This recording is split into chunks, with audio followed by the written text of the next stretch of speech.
आज के वीडियो में सामान्य विज्ञान पाठ 16 प्रकाश का परावर्तन के बारे में जानकारी करेंगे। प्रकाश का परावर्तन किसे कहते हैं?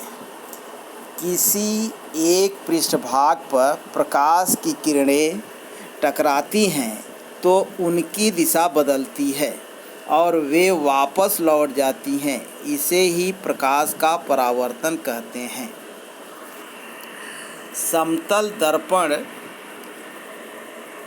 के जिस बिंदु पर प्रकाश की किरणें पड़ती हैं उस बिंदु को आपतन बिंदु कहते हैं और समतल दर्पण के आपतन बिंदु पर जो किरणें पड़ती हैं उस किरण को आपतित किरण कहते हैं तथा समतल दर्पण के आपतन बिंदु से जो किरण टकराने के बाद वापस चली जाती हैं उस किरण को परावर्तित किरण कहते हैं।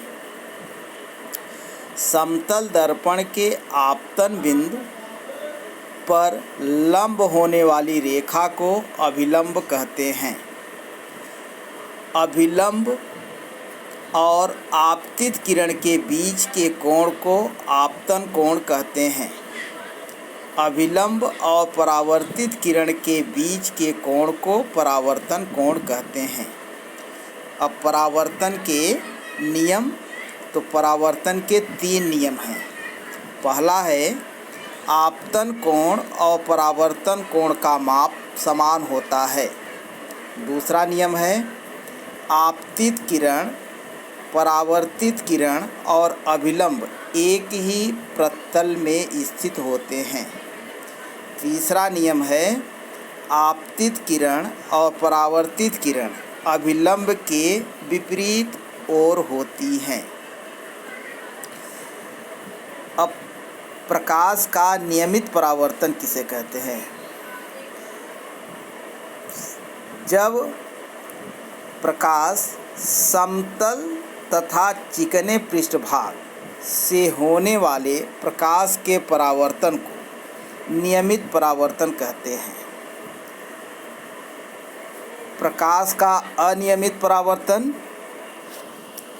जब प्रकाश खुरदुरे पृष्ठभाग से होने वाले प्रकाश के परावर्तन को अनियमित परावर्तन कहते हैं। अब प्रश्न जरा देखिए आप लोग। यदि परावर्तित किरण अभिलंब से 60 अंश का कोण बनाती है तो आपतित किरण अभिलंब से कितने अंश का कोण बनाएगी? यहाँ पर परावर्तित किरण अभिलंब से 60 अंश का कोण बना रही है, इसलिए परावर्तन कोण कितना होगा? 60 अंश होगा। जब परावर्तन कोण 60 अंश है तो आपतित किरण अभिलंब से कितने अंश का कोण बनाएगी? 60 अंश का कोण बनाएगी। जब आपतन कोण 60 अंश का हो गया तो परावर्तन कोण भी 60 अंश का होगा, क्योंकि आपतन कोण और परावर्तन कोण दोनों आपस में बराबर होते हैं। यदि आपतन कोण का मान 30 अंश है तो परावर्तन कोण का मान भी 30 अंश होगा। माने आपतन कोण जितने अंश का होगा और तो परावर्तन कोण भी उतने अंश का ही होगा। अब हम लोग अगले वीडियो मिलेंगे। धन्यवाद।